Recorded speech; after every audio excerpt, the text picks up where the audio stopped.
Magandang umaga po sa ating lahat, JTG family. Bago po tayo magsimula, konting paalala sa ating announcement. Una na po dyan, magkita-kita po tayo tuwing midweek service. Yan po ay ginaganap tuwing Wednesday, alas 7 ng gabi. Magsama-sama rin po tayo every month. Tayo may Fuel Night Friday po natin yan ginaganap 7 p.m. dito po sa ating JTG GMA Hall. Also, we would like to encourage everyone at full capacity na po tayo sa ating Sunday worship service. Meron po tayong 8 a.m. at 10 a.m. That's on-site.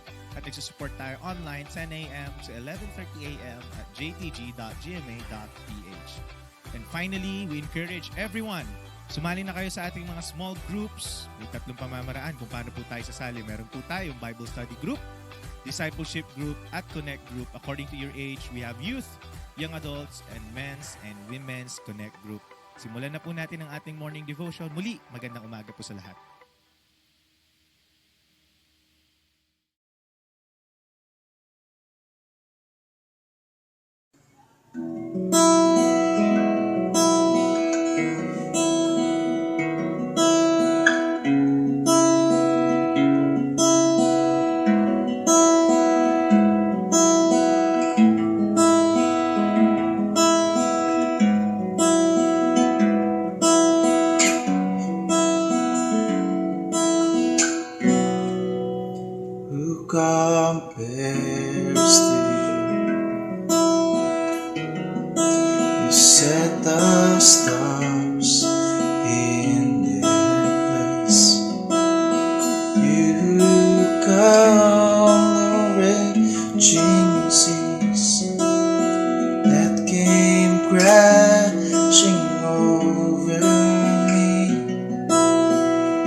magnificent eternally. Wow.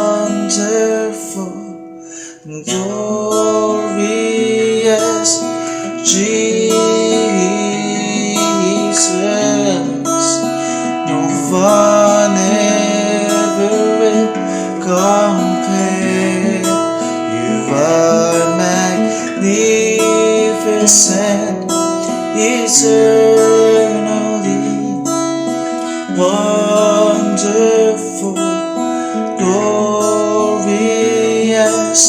Jesus. No one ever will compare to you, Jesus. No one ever will compare to you, Jesus. No one ever will compare to you, Jesus.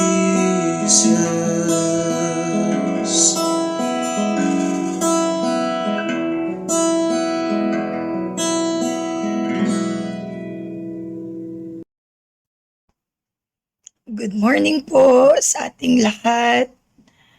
Isang mapagpalang araw na naman po sa bawat isa sa atin. Kumusta po kayo? Alam ko po na mixed yung atin pong mga nararamdaman. These past few days, marami tayong mga nababalitaan sa ating kapaligiran. Not only that, but even with our own struggles, with our own battles sa sarili, mga laban sa family. Dagdag pa natin yung ating mga bigat sa ating mga ministeryo, parang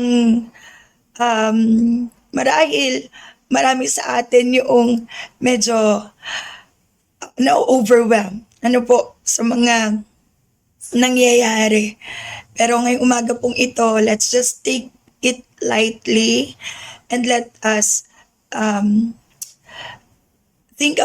ponder on the promise of the Lord He has for us. Let us be encouraged this morning. I want us all to open our Bible in Romans chapter 8, verse 18. Sabi po rito, Romans 8:18, yet what we suffer now is nothing compared to the glory He will reveal to us later.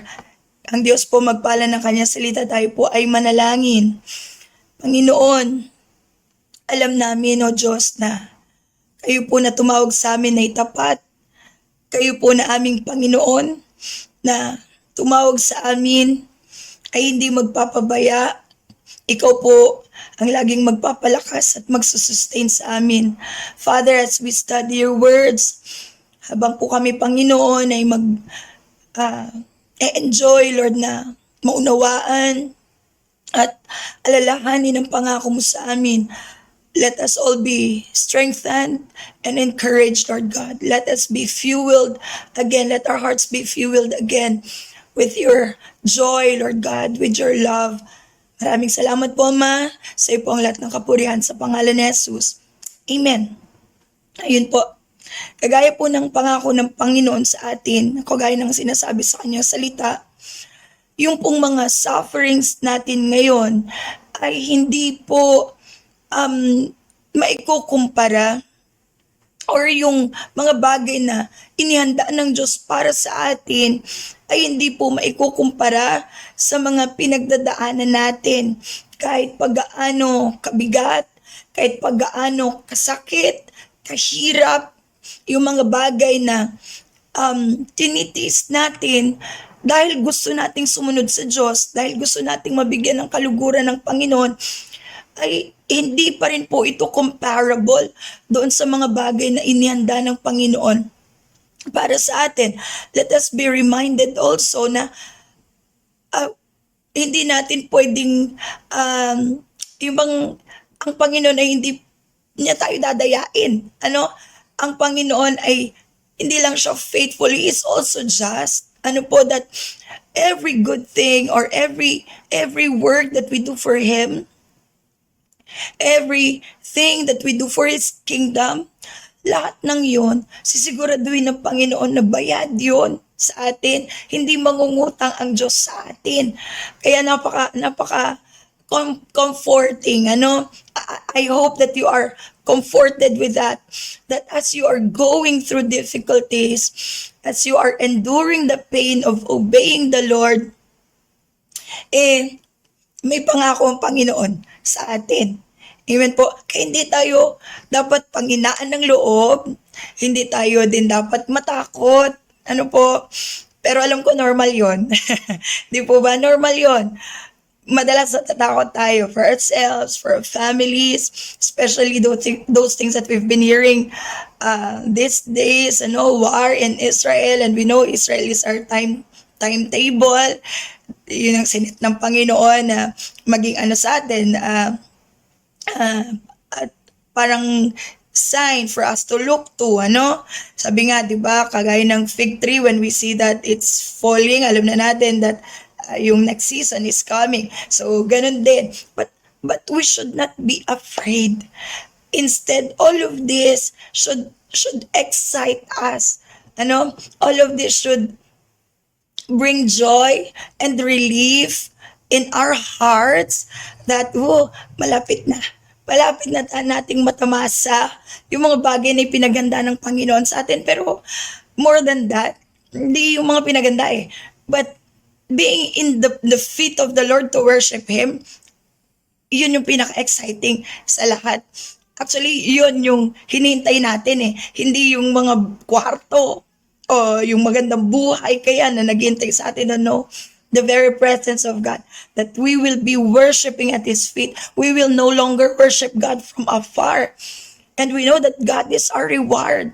Amen. God is our portion. He is our everything. So, what a joy will be for us na maramdaman that we can be at His feet. But of course, as we are waiting for that great thing that the Lord is about to do in our lives, He's taking away us from this. Maliban po doon na atin pong hinihintay, while we are waiting, gusto ko lang pong magbigay ng kaunting paalala, 3 bagay po ulit na gawin natin habang naghihintay tayo sa Panginoon.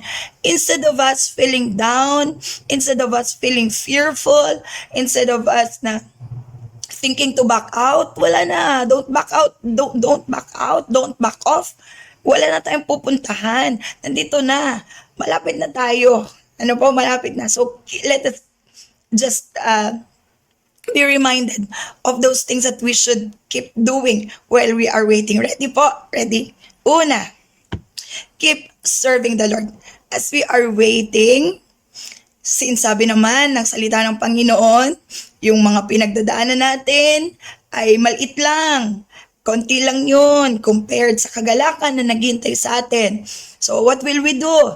Keep serving the Lord. Let's keep serving the Lord. Sabi sa Galatians chapter 6 verse 9, huwag tayong mapapagod na gumawa ng mabuti. Because we will harvest. Sige po, let's read. Galatians chapter 6 verse 9. Sabi po dito, so let us not get tired of doing what is good. At just the right time, we will reap a harvest of blessing if we don't give up. Amen? Huwag tayong bibigay. Huwag tayong susuko. Because harvest is about to come. Harvest is not just those things we reap dito sa earth. Tama po? But we are looking forward to a greater harvest. Yung makasama ang Panginoon, that would be our greatest reward. Amen po? So, let us keep serving the Lord. Yung mga ministry na pinagkatiwala ng Panginoon sa atin, ay patuloy nating mahalin. Huwag nating iiwan. Alam nyo naman, ang demand ng mundo ngayon ay sobrang napakataas. Ang mga bilihin ngayon, minsan, sa katulad kong magulang, mapapaisip paano ka mabubuhay? kulang na yung kinikita for your everyday needs. Paano kaya yun? Pero wag tayong ma-rattle. Sometimes, you know, ako rin, I feel that too. Pero my rest is in the promises of the Lord. Ang kapayapaan ng puso ko, kapayapaan ng isip ko, ay ang mga pangako ng Panginoon na alam ko hindi niya tayo papapayaan. Just don't love this world. Just know your priority. Just love what the Lord loves. Value what the Lord values. Value His ministry. Value His people. Value whatever God has entrusted to you. Keep doing it. And faithfully do that until the Lord comes. You know, yung strength ng Lord, yung joy ng Lord ang magiging strength mo. And the strength of the Lord will just overflow in you and magagawa mo. Amen po, gagawa natin. Pangalawa, keep up with your spiritual discipline. So as you are serving the Lord, let us also maintain our spiritual health. Amen po, minsan kasi na pagbabaliktad na natin. Alam ko, alam nyo na to. Minsan, we are just so into ministry. We are doing things. Nai-enjoy natin. Walang masama doon. Maganda yon. Maganda yun dahil nagbe-benefit ang kingdom ni Lord. Nagbe-benefit yung mga tao ng Panginoon. But let us not forget that there is something personal din na kailangan nating i-maintain, and that is your spiritual health. It's our spiritual health then. Of course, what can you do? What can you give when you are weak, right? Ano naman yung maibabahagi mo? Ano yung may paglilingkod mo? Sometimes, just out of obligation, nandun tayo sa mga ministry natin. Pero iba po. Iba pag yung lakas ng Diyos ay nasa iyo. Iba kapag maintain mo yung spiritual discipline mo. What are our spiritual discipline? Of course, our prayer. Amen? We need to have our quiet times. Huwag natin kalilimutan yun. No matter how tired we are, no matter how busy we are doing Bible studies, doing those things that are expected of us, always find our strength in the secret place, doon sa presensya ng Panginoon, at the feet of Jesus. Only there that we can find His strength. Only there that we can be spiritually healthy. Only there that we can be mentally healthy. Only there that we can be emotionally healthy. So, sige po, let's open our Bible in 1 Timothy chapter 4, verse 8. 1 Timothy chapter 4 verse 8. Sabi po rito, physical training is good, but training for godliness is much better, promising benefits in this life and in life to come. This is a trustworthy saying, verse 9, and everyone should accept it. This is why, verse 10, this is why we work hard and continue to struggle, for our hope is in the living God, who is the Savior of all people and particularly of all believers. So, Paul is encouraging us to continue to train, continue to do your spiritual training, your spiritual discipline. Never miss. Alam ko, ang hirap na manalangin ngayon. Sobrang dami ng mga task. Sobrang dami ng mga trabaho. Ako po, nagiging karanasan ko yun minsan. Yung ina-imagine ko, anong papagawa ko sa mga estudyante ko, anong papagawa kong activity, exam, anong lalamanin, paano ako magde-deliver ng lesson ko. Minsan during my prayer, sumasagi yun. But no, I need to stick with my spiritual discipline. Kasi apart from the Lord, I am weak. Apart from the Lord, I cannot be able to fight. That's why, kailangan habang inintay ko ang pagdating ng Panginoon, nararanasan ko yung proseso niya. At mararanasan ko lang yung proseso niya every time I draw near to Him. And intentional ako na mag-grow. Intentional ako na sa paanan ng Diyos magpaayos, sa paanan ng Panginoon sumamba, sa paanan ng Diyos makinig, kung ano yung mga bagay na gusto niya, kung ano yung mga bagay na ipapagawa niya o ano yung mga inaayos niya sa atin. So, if we keep our spiritual discipline, we will be spiritually healthy. Lahat kasama, mental, emotion. Ano po, kailangan po natin yan ngayon. Kasi kung hindi, we will all be bombarded with the hopelessness. Lahat tayo ay talagang madadali ng takot, pangamba, sa dami ng mga nangyayari ngayon. Ano po? Third, pangatlo po, keep yourself inspired by the Lord's promise.